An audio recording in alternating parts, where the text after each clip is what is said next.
It's really funny seeing David Harbour in this show after watching like Thunderbolts and Black Widow. Because when you boil it down to it, Hopper and Red Guardian are pretty similar. They're both girl dads with the heart of a lion. The main difference is one is an intelligent police officer, while the other one, well, he's super strong.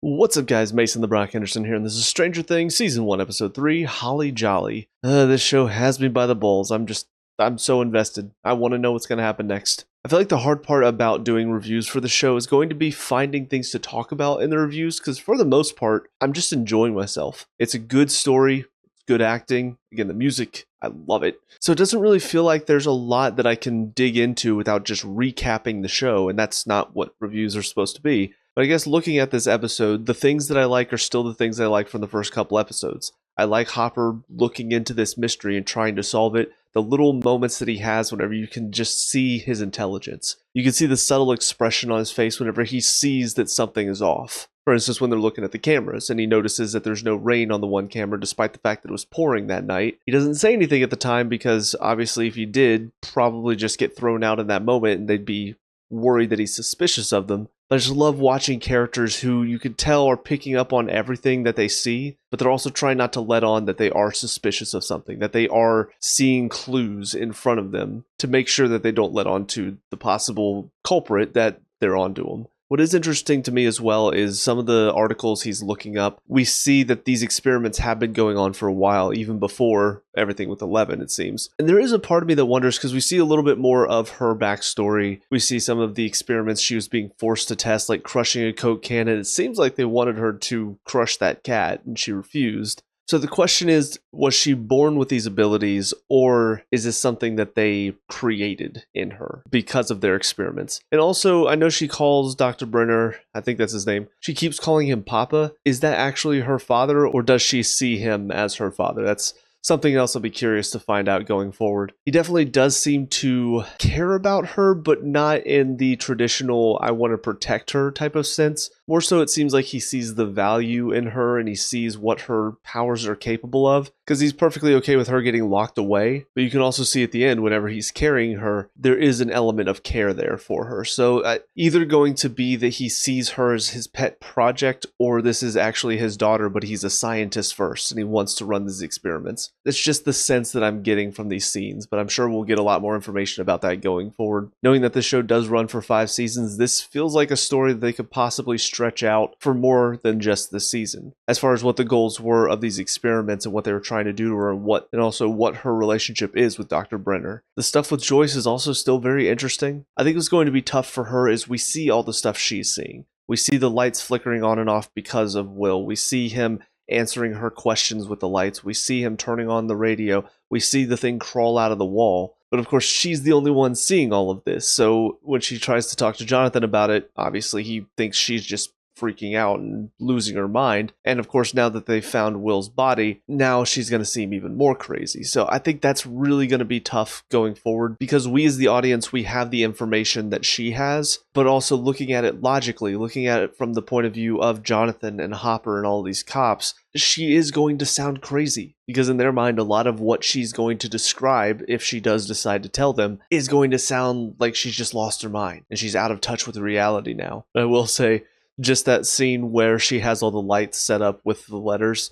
First of all, very clever on her part to come up with that idea, but it's something that I've seen before out of context, and now that I actually understand what's happening, makes a lot more sense in my mind. But the final 2 stories to talk about, story with the kids, I think is a good one. Again, we're seeing how close these kids are. They still do make fun of each other. They are boys, as I said before, so that's kind of how boys are friends when they're younger. What am I saying? We still make fun of each other now when we're older. But I think it's a very natural progression where Mike wants to believe that 11 knows what's happened to Will, knows where he is, can help find him. I think with Lucas, he's a lot more skeptical, doesn't want to believe just because she closed the door doesn't mean that she has these powers and that she actually knows something. Dustin, I feel like, is somewhere in the middle where he's a little bit goofier, a little bit more childish, trying to just basically get her to do tricks. But that does culminate to that moment whenever they find Will's body, because Mike is the one who believed in her, so for him, he feels like he's been betrayed because he thought she actually was going to be able to help. So I think that's going to add an interesting dynamic to this little friend group. But the other story, I will admit, I'm not quite as interested in is the stuff with the high schoolers, which I do think we are sort of seeing the repercussions of Nancy's decisions, which I do think is good.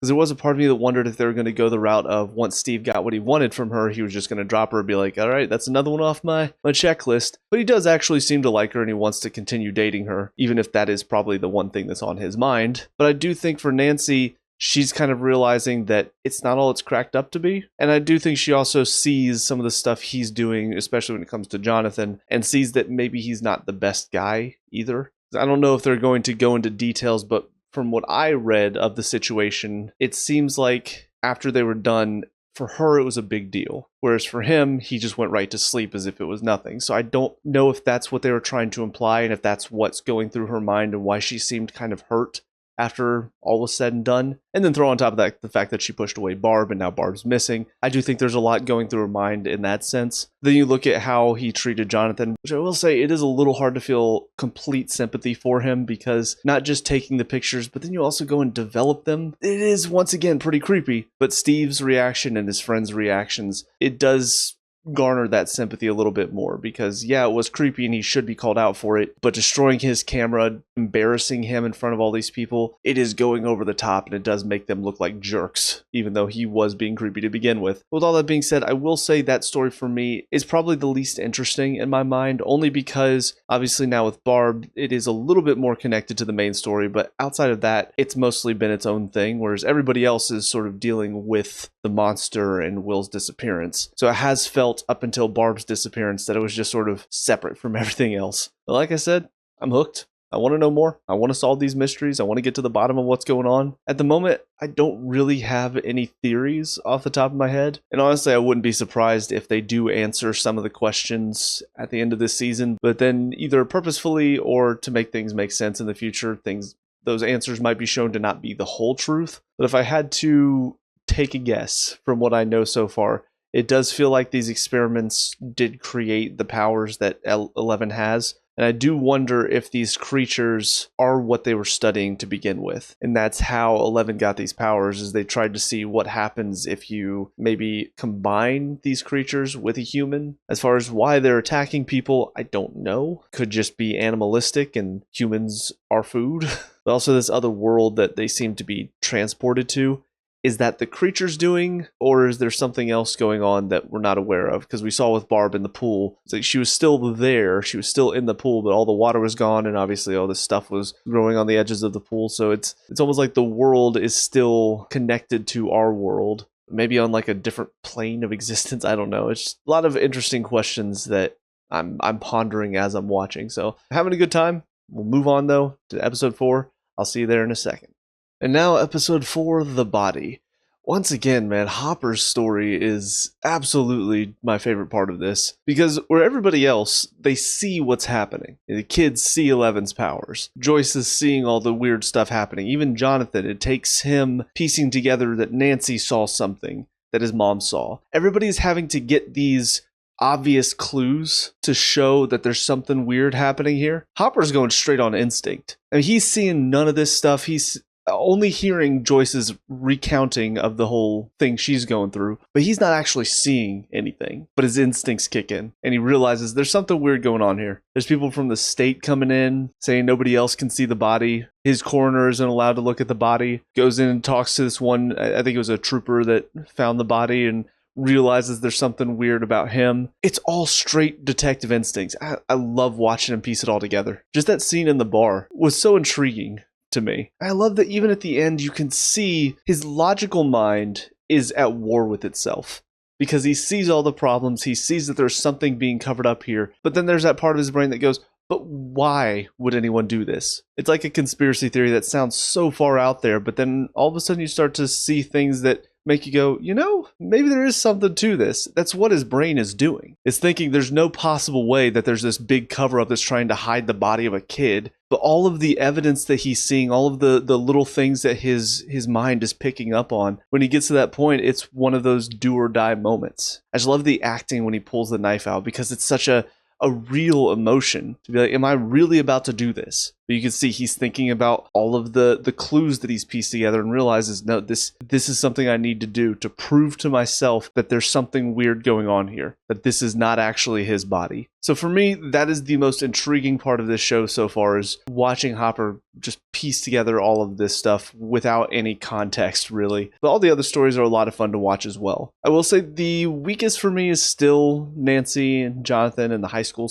drama. She did kind of brush off the fact that he was taking pictures of her a little too easily. I do think his explanation for why he takes pictures of people, it makes sense. But when you're taking pictures of people in the woods at somebody's house while they're swimming, and also in the window as she's taking her shirt off, that's going a little far with it, and I feel like she sort of brushed that off a little too easily. Like, he does admit that it was wrong for him to do it, but I feel like it should have been a little bit more from her side, like at least waiting for him to acknowledge that what he did was wrong, instead of just sort of, yeah, whatever, who cares. But outside of that, the way that she goes to him for help is very natural. Seeing this thing in the picture that she's pretty sure she saw at Steve's house, it makes sense why she would go to him to find out, wait, did you see anything? And then from there, he realizes that what she described similar to what his mom described, so maybe there is something going on here. And that's where, for Jonathan, I am honestly so happy with how they've portrayed him so far, at least in relation to everything to do with his mom and Will. Because on a lesser show, I feel like Jonathan would be a lot more annoying as a character. I'm imagining on another show, they would have shown maybe the lights flickering a lot more, similar to what Holly saw when she walked into the room. Jonathan would have seen that, but then would have tried to explain it away. Or maybe you get to this situation and Nancy describes the person she saw and he still sort of brushes it off as coincidence. So I'm just glad that they didn't do any of that with Jonathan. Looking at it from his point of view, the only thing that he's seen that is hinted at the possibility of what his mom's saying is true is that one slight little flicker from the light bulb, which can be explained away because they have had some weird electrical things from his point of view. So I'm just glad it makes sense why he's acting this way and why it took him this long to believe that there's something going on. But that takes us to our main characters, I guess you would call them, the kids. And I really do like the dynamic they've got going on here. Again, some of it is kid stuff, so you kind of look at it and go, well, that's a stupid way to react, but they're kids, so you kind of excuse it. But I do like the fact that, like I said in the last episode, they have that good dynamic between Mike being the one who believes in Eleven, believes what she's showing him, Lucas being the skeptic, and Dustin kind of just enjoying the ride. There's something fun about this setup, this trio of characters that do showcase the different sides of looking at a situation. There's a part of me, honestly, that as I'm watching it, I'm reminded of Psych. If you've ever seen that show, it's a great show. If you haven't seen it, watch it. But it really almost feels like Mike and Lucas are primordial Sean and Gus. Although I guess in some ways Dustin is a lot more like Sean than Mike is. But just having that dichotomy of the person who wants to believe in something and wants to, I guess, believe anything's possible, and then the other friend who's very skeptical, doesn't want to believe anything right away, wants to get all of the facts first. There's just a lot about this that really works for me. Also, obviously, Eleven in all of this, her backstory is very intriguing. I want to know more. The scenes that they're giving us, they raise a lot of questions about what they were trying to accomplish with her. Again, we don't really know where this all started, but we do see more of the goals they were trying to accomplish with her. And trying to get her to listen in on people and hear what they're talking about. It does feel like they were trying to create not necessarily just a weapon, but almost a person who they could utilize in the realm of espionage, wars, stuff like that. So I'm definitely having a great time with this. The more I watch, the more I'm kicking myself for waiting as long as I did to get into this show. Granted, it does mean that I don't have to wait long to watch the entire show since season 5 is just around the corner. But I am glad that I decided to check it out and I can't wait to see what comes next. But with all that being said, those are my thoughts on these 2 episodes. Let me know what you guys think down in the comment section below, or your thoughts on these episodes. Let me know what we can talk about and discuss, all that good stuff. Leave a like and subscribe for future Stranger Things reviews. Also check out the channel. We have a lot of other reviews on here, so check those out if you have time. But until next time, I hope you guys have a great day. I'll talk to y'all later. Peace out.